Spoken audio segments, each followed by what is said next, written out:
So we've pushed for web experimentation so that our clients, they can understand what pages and features and calls to action and buttons and layouts and everything that their users, it's more intuitive for them to click, for our clients to then get the actions that they want their users to take.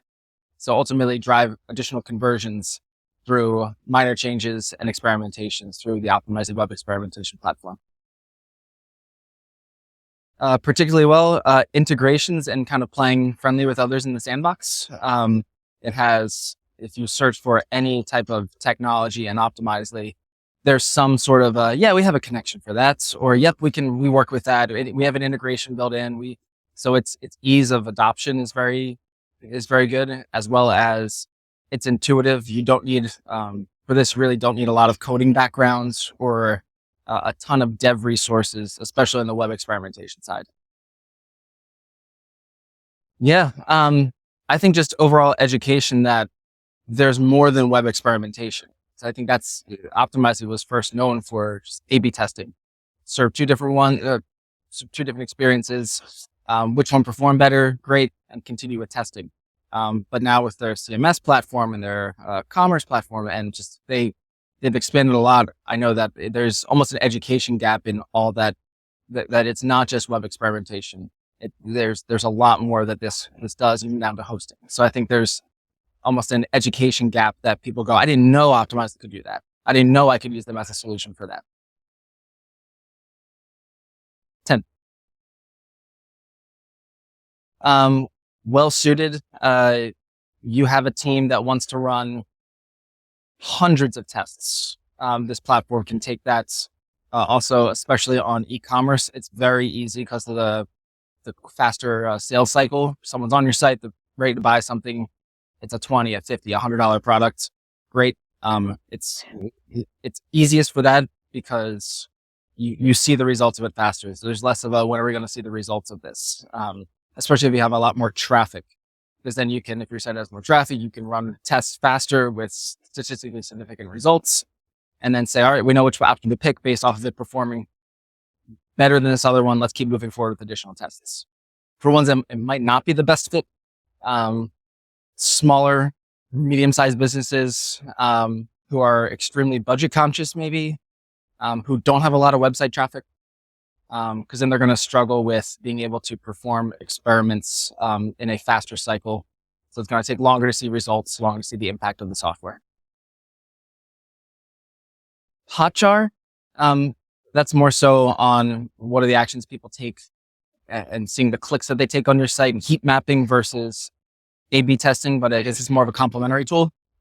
And then there are the three that Google recommends: Optimizely, VWO, and A/B Tasty, for that three main competitor sets.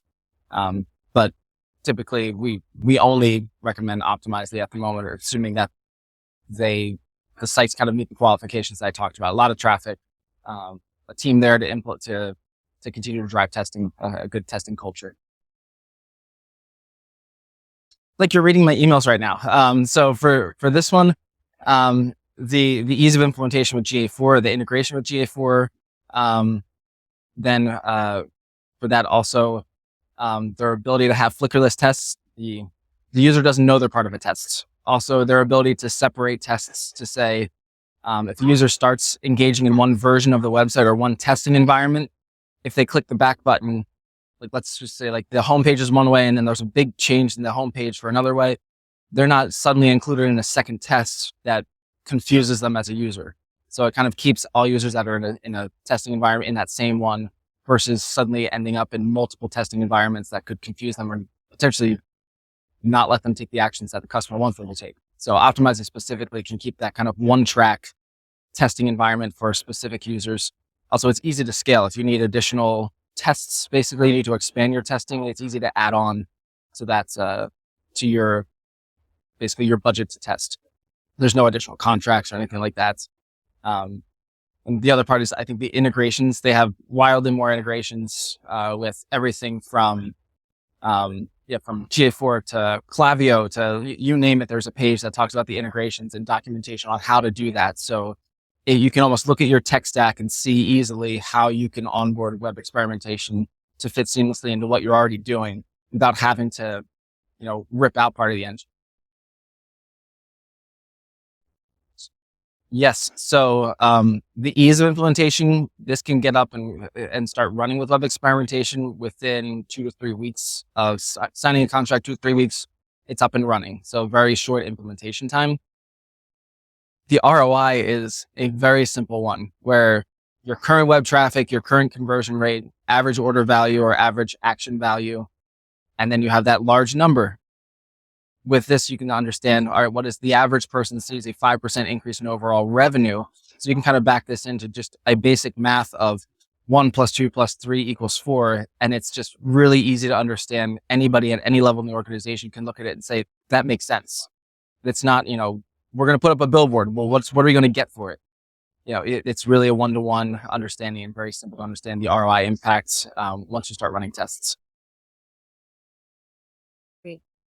I would, I mean, the others just don't. This is the biggest option. So I'd say 10. It has the ability to scale across the organization from content to e-commerce to hosting to web experimentation to it's just however far or big or small you want to expand from web experimentation into the other services. This is one of the only platforms you can really expand with without having to find additional partners to then bring in to do separate things. It just, if you want to expand, there's different modules in different areas of optimizing that can easily be added and be able to do that. Yeah. I think the personalization and kind of those audiences that you can bring in, so you can really tailor an experience to a specific audience that is going to resonate with them. And they're going to see the type of language, the imagery, and the either short or long form or details that they need to see given on that kind of audience data that you're able to implement to the platform for that personalized experience. So that's been extremely helpful, especially in the e-commerce space, especially in the financial space, and being able to see how our clients are using. Yes. Yes. Yes. Yes. I would. Yes.